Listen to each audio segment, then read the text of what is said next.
নির্বাচনের মৌসুম আছে না, প্রত্যেকটা ছাত্র লেগে দেয় না, এখন দোকানের লোক থাকে চতুর্দিক দিয়ে দেখবেন রাতের 12টা পর্যন্ত মানুষ গড়গড় করতেছে, কারণ নির্বাচনের একটা হুমজমি আইছে। তো মাগরিবের ভোর থেকে দেবেন ছাত্র লুকে বড়া থাকে। হঠাৎ করে দেখবেন আটকাইছে গুরু মার্কা ফাটতি আয়া সবাই এইভাবে হাত দিয়া সালাম আলকি দিছে, সবাই উত্তর দিয়া তারপরে হলো আপনারা সবাই ভালো আছেন? জি ভালো আছেন। তখন গিয়া হইলো যে এরা সবাই তোমরা রং চা খাওয়াও। গুরু মার্কায় কয়ে গেছে রং চা খাওয়াই, তো জনমের খাওয়ানি খাওয়াইছে। তো যাওয়ার সময় হয় আপনারা আমার একটু দেখেন, ভোট দিবেন তো ইনশাল্লাহ? সবাই জি ভোট আপনারই দেবো, টেনশন করার কোনো কারণ নাই। তো নেতায় তো চলে গেল রে ভাই, কিন্তু যারা চা খাইছে এরা কি গেছে? না এরা বসে রয়েছে। কিছুক্ষণ পরে আবার আইসে মনে করেন মহিষ মার্কা চিনছেন তো? আয়া জিগাইতে যে সবাই কেমন আছেন? ভালো। তো জিগাইছে দোকানদার আগে কিতা খাওয়াইছে? বলে রং চা খাওয়াইছে। কত দুধ চাতে এখন বইসে সবাই দুধ চা খাওয়াইছে। আবার জিগাইতেছে বুট কারে দিবেন? বুট আপনারই দিব। ওমা আগে না তোরা রং চা খাই হয়েছে, বুট দিবি গুরু রে, অন্দি বসলে দেলায়। বৈশ মার্কা খুশি বাড়িতে গেছে গা। কিছুক্ষণ পর আছে ছাগল মার্কা আয়া জিজ্ঞাসা আগে কে খাওয়াইছে? রং গেছে, দুধ গেছে। কত কফি খাওয়াইছে কফি। ছাগলে জিগায় বুট কারে দিবেন? বুট আপনারই দিব। প্রশ্ন হলো বুট কয়টা দিছে? কয়জন? এই চরিত্রের মানুষ আসেনি? এই 3 জনটা তো ওয়াদা দিছে, কিন্তু বুটের আগের দিন আবার 500 টাকার কাছে বিক্রি আরেকজনে দিলাইছে। বাস্তব না বাস্তব? তাহলে নিজের আমরা ইমানদার দাবি করি, আমাদের ইমান এই 5 টাকার রং সার কাছে বিক্রি করি কেন? যারে ওয়াদা দিচ্ছেন তো দিয়া দেন।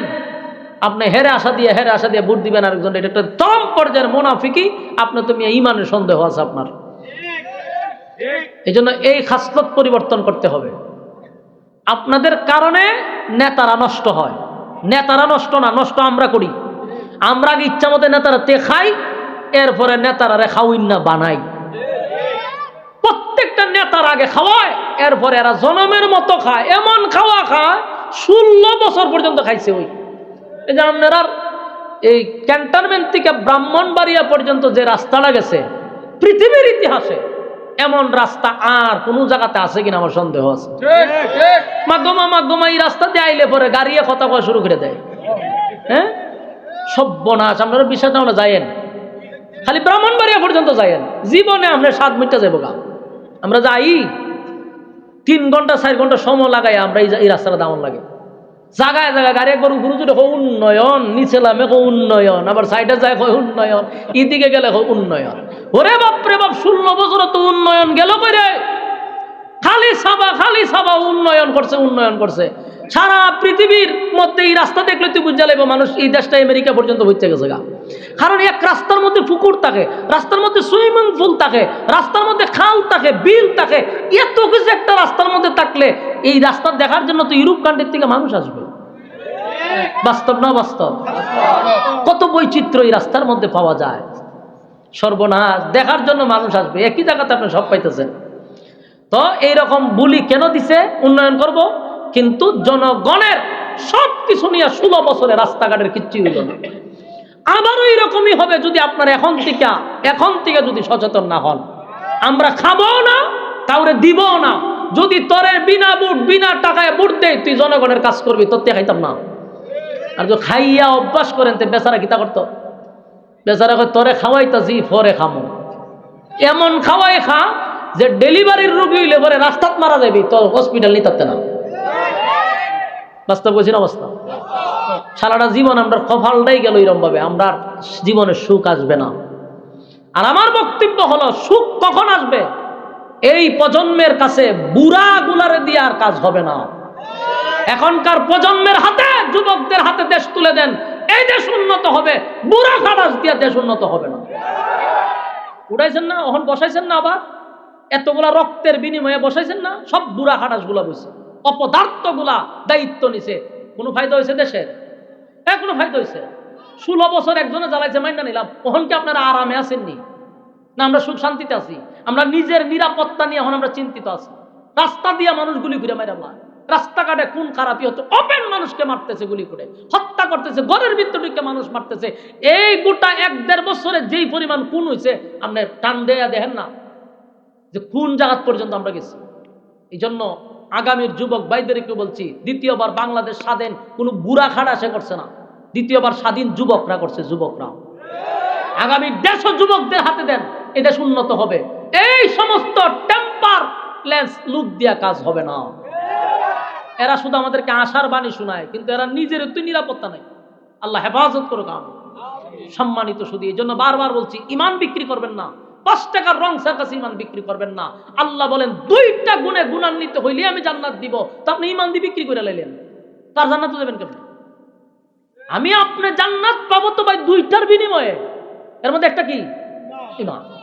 ইমানের কারণেই যদি আমি জান্নাত পাই, তাহলে দুনিয়ার সবকিছু আমি ত্যাগ করতে পারি, ইমান ত্যাগ করতে পারি না। দুনিয়ার সব দিতে পারি, ইমান দিতে পারি না। জীবন দিতে পারি, ইমান দিতে পারি না। ইমানের ক্ষেত্রে কোনো আপোষ নাই। রাজি আছি ইনশাআল্লাহ? আমার ইমান রক্ষা করার জন্য যদি দল ছাড়তে হয় দল ছাড়বো, নেতা ছাড়তে হয় নেতা ছাড়বো, কিন্তু ইমান বিক্রি করতে আমি রাজি না। সম্মানিত শুধু আজকে সমাজে এমন একটা অবস্থা হয়েছে যে আল্লাহর বিরুদ্ধে আল্লাহরে গালি দিলেও দলের নেতারা ওই গালিবাজের পক্ষে যায়, কিন্তু আল্লাহর পক্ষে যায় না। অথচ দেশটা হলো 96% মুসলমানের দেশ। কিন্তু সান্ধু, তোমরা বুঝার দরকার, এদেশের মানুষ যদিও তোমাদের উপরে কথা বলে না, কারণ তোমরা সন্ত্রাস যে কোনো সময় মানুষকে হত্যা করবা, কিন্তু সময় মতো যুবকরা তোমাদেরকে লাল কার্ড দেখাবে। কারণ এটা যে কোনো দল হোক, ইসলামের বিরুদ্ধে গেছো, যুবকরা লাল কার্ড দেখাবে। ঠিক না বেটি? এমনি তুমি যে কোনো দল করো, সমস্যা কি? কিন্তু তুমি ইসলামের বিরুদ্ধে যাবা কেন? ইসলামের বিরুদ্ধে যে যাবে তার সাথে কোনো আপোষ চলে না। রাজি আছেন? ইমান আমার আগে। আল্লাহ বলেন ইন্নাল্লাযীনা আমানু, 1 নাম্বার ইমান, ওয়া আমিলুস সালিহাত 2 নাম্বার ইমান। তাহলে বলুন 1 নাম্বার আমাদের সম্পদ কি? এখন আসুন, ইমান যে আমরা আনবো কার মতো? এই আমরার মতো রং চাকা হয়ে ইমান নেই না, না, এটাও আল্লাহ বলে দিছে। ইমান কিরকম করবেন, ইমান কার মতো আনবেন আল্লাহ বলে দিছে। আল্লাহ বলেন আমিনু কামা আমানান নাস। আল্লাহ রাব্বুল আলামিন বলেন আমিনু কামা আমানান নাস, ঈমান আনো ওই মানুষদের মতো। দেন চিন্তা করেন, ঈমান কিন্তু আমরার মতো কইছে না, কইছে ঈমান আনো ওই মানুষদের মতো। আমিনু কামা আমানান নাস, ঈমান আনো ওই মানুষদের মতো যারা অতীতে ঈমান এনে ঈমানের পরীক্ষায় উত্তীর্ণ হয়েছে। আমিনু কামা আমানান নাসের ব্যাখ্যা তাফসীর কারকরা বলেন আব্দুল্লাহ বিন তামির হতে পারে। আমিনু কামা আমানান নাসের ব্যাখ্যা ফেরাউনের বউ আসিয়া হতে পারে। আমিনু কামা আমানান নাসের ব্যাখ্যা সাহাবায়ে কেরাম হতে পারে, কারণ তারা ঈমানের পরীক্ষায় উত্তীর্ণ হয়েছে। ঈমানের পরীক্ষায় তারা ফার্স্ট ডিভিশনে পাস করছে। আমার যুবক ভাইরা, আমরা শুধু নিজেদেরকে ঈমানদার দাবি করি রে, কিন্তু আমাদের ঈমানের থার্মোমিটার দিয়া মাপা হলে ঈমানের কৌটায় লাল বাতি জ্বলবে। ঠিক না বেটি? আপনার এলাকার যদি জ্বর উঠে, জ্বর উঠলে একটা মেশিন দিয়া মাপে, এই জ্বরের মেশিনের নাম কি? থার্মোমিটার। এটা জ্বর মাপার মেশিন। জ্বর কিন্তু দেখাও যায় না, ছোঁয়াও যায় না, ধরাও যায় না, কিন্তু যখন বগলের নিচে খাড়ি ঢুকাইয়া দেয় তো কতক্ষণ পরে এটা ঠান্ডা বাইর করে, বাইরে করে হয় 102 103, তার মানে আপনার জ্বরের পয়েন্ট। জ্বর মাপার মেশিন হলো থার্মোমিটার।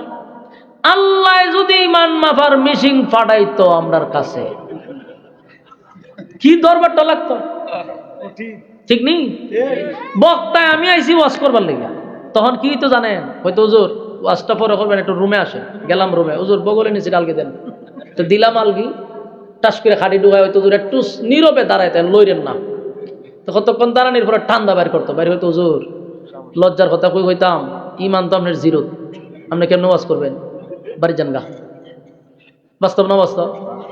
ফিসা পাইছে মনে করেন মুরিদ করতো, বড় ফিসা, হয়তো হুজুর মুরিদ ও আপনার কাছে, আপনার সাথে দোয়া তো শরীর কমো, বগলে নিচে আলগি দেন। ফিসাবরা আলগি দিয়া খাটি ঢুকাই দিছে, ঠান্ডা বাইর করে দেয়, ঈমান জিরো। হুজুর মান সম্মানলে তাড়াতাড়ি যাই, নাহলে বেজ্জতি হইবেন। ঠিক নেই? নেতায় দেখবেন মাঝে মধ্যে স্লোগান দেয় অমুক ভাইয়ের চরিত্র ফুলের চেয়েও পবিত্র, মানে ফুলের চরিত্রের মধ্যে কলঙ্ক আছে কিন্তু নেতার কলঙ্ক নাই। ইমন একজন নিষ্পাপ নেতা যখন একার হয়, এমনি যে আত্মুল চিন এমনি খাটি ঢুকাই দিব, ঢুকাইবে করে সুযোগ খালি থাক ঠান্ডা বাইর করে দেখবো যে ইমানের বাতি লাল বাতি জ্বলতেছে। বলুন এই নেতারে আর কেউ মানব? তাহলে আল্লাহ যদি থার্মোমিটার দিত তাহলে এদেশের নেতারাও ধরা খাইতো, এদেশের বক্তাও ধরা খাইতো, ফিরও ধরা খাইতো, এদেশের শ্রোতাও ধরা খাইতো, সব ধরা খাই বইত। তখন আর নিজের কেউ ইমানদার হইতে গেলে 50 বার চিন্তা করবো যে থার্মোমিটার নি ঢুকাই দেয়। ঠিক না বেটি? আল্লাহ থার্মোমিটার দেয় নাই। কেন দেয় নাই? বন্দা তোর প্রতি আমি রহম করছি, কারণ আমি তোর সম্মান আর মর্যাদা স্নেহের চাদর দিয়া ঘুরে রাখছি। তুই যতই আহাম কুহাম করস, আমি তোর মান সম্মান মানুষের সামনে নষ্ট করি না। এই জন্য তোরে সুযোগও দিছি শুধরানোর জন্য, শুধরানোর জন্য তোর সুযোগ দিলাম, তাই থার্মোমিটার দিছি না। এরপরও যদি আমরা না শুধরাই বিপদ আছে না নাই?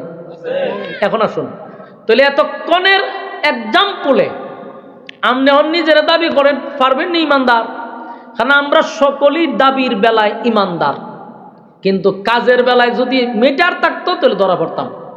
ঠিক নেই? আসেন আরেকটু সামনে যাই। বিরক্ত হইতেছেন? কিছু করার নাই। আমার ওয়াজ শুনতে গেলে আপনাকে ভূমিকা শুনতে হবে। ভূমিকা না শুনলে আপনি সামনের আলোচনা যেতেন না, কারণ প্রথম ফাউন্ডেশন যদি শক্ত না হয় তাহলে সামনের আলোচনা কিছুই বুঝবেন না। আপনি আগে চিন্তা করবেন যে সাবজেক্টটা কোন দিকে যায়, এই ভূমিকাতে মনোযোগ দিয়ে শুনতে হইব।